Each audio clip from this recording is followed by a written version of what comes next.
Kde vás 17. november 89 zastihol?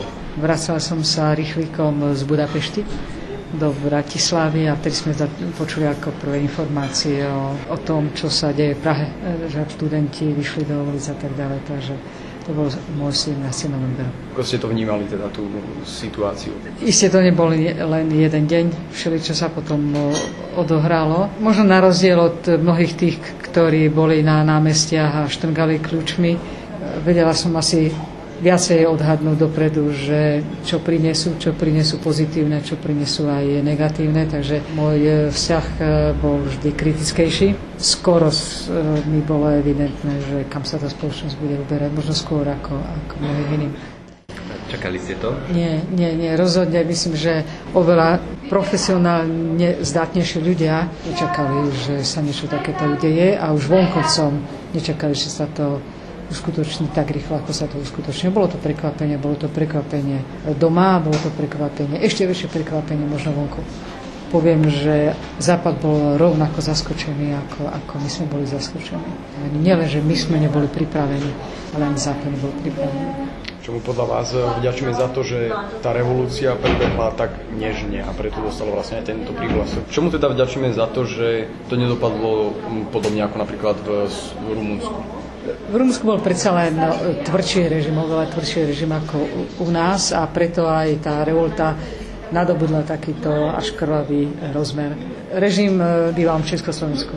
Bol natoľko oslabený, že ťažko si bolo predstaviť, že by mali politickú odvahu použiť milicionárov. Po novembri ste miesto vedeckého pracovníka vymenili za politickú kariéru. Majú to ženy v tejto oblasti ťažšie?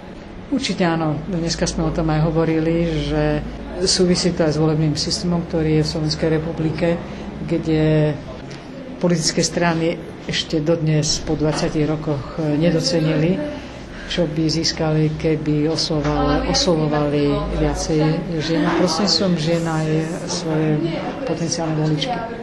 Ako ste sa tam dostali vy? Dosť netypickým spôsobom, ale asi na tú dobu to bol asi najvhodnejší spôsob. Jednoducho ja som oslovila Petra Vajsa sama.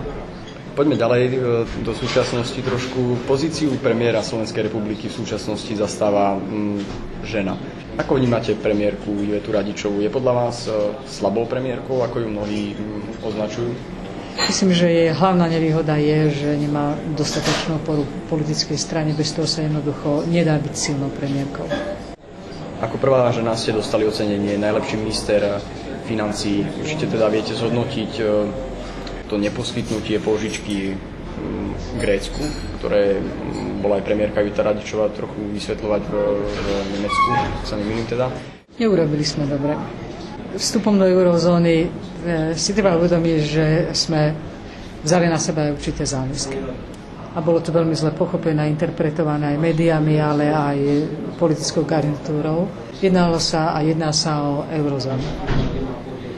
Eurozóna to má dosť nahnuté a bolo potrebné urobiť kroky, aby tie ohrozenia, ktoré situáciou v Grécku pre eurozónu vznikli, aby sa nejakým spôsobom riešili. Tým nechcem ospravedlňovať, kreatívne účtovníctvo, ktoré niekoľko vlád v Grécku využívalo. Ale dôvody, prečo sa Grécko dostalo do tejto situácie, sú oveľa komplikovanejšie a zložitejšie. 14% ľudí odchádza predčasne do dôchodku vo veku priemer okolo 54 rokov. To si málo ktorý štát môže dovoliť a nemôžu si to ani oni dovoliť. Ale dôvody, prečo sa Grécko dostalo do tých ťažkostí, sú úplne iné. Sú tam predovšetkým v tom, že tá ekonomika je založená len na turizme, nie je to dostatočne diverzifikované, tiež je tam vysoký stupeň korupcie, investovala sa do infraštruktúry nerozumným spôsobom, stavali letisko, kde ho nemali a kde nemuseli ho vôbec postaviť, mali olympijské hry a tak ďalej.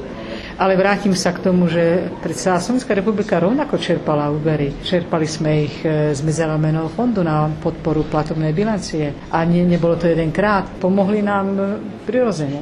Ale vráťme sa k tomu, že tu šlo skutočne o podporu eurozóny, o to, aby sa zamedzila tá nákaza, ktorá sa začala šíriť a na ktorú by sme bývali konečnom dôsledku aj my doplatili. Takže vlastne dá sa povedať, že sme zachraňovali samých seba, keďže do určitej miery, áno. Predsa len podľa informácií, ktoré mám, v tých bankách majú určitý kapitál, ale práve európske banky. Áno, lenže nemecká kancelárka bola tá, ktorá nereagovala v čase, keď bolo potrebné reagovať. Odkladalo sa to 2-3 mesiace a situácia sa zhoršovala zo dňa na deň.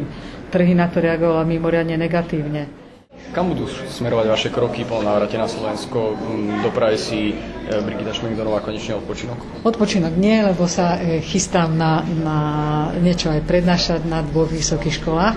A keďže sú to nové predmety pre tie vysoké školy, ale aj pre mňa, samozrejme nadväzujú na to, čo som robila v banke, čo som robila v politike. Tá príprava si vyžaduje veľa času, čiže to bude jedna časť, čom sa chcem a budem venovať. Druhá časť chceme rozbehnúť Akadémiu sociálnej demokracie, kde chceme vzdelávať ľudí, ktorí sa chcú niečo dozvedieť o sociálnej demokracii, o modernej sociálnej demokracii.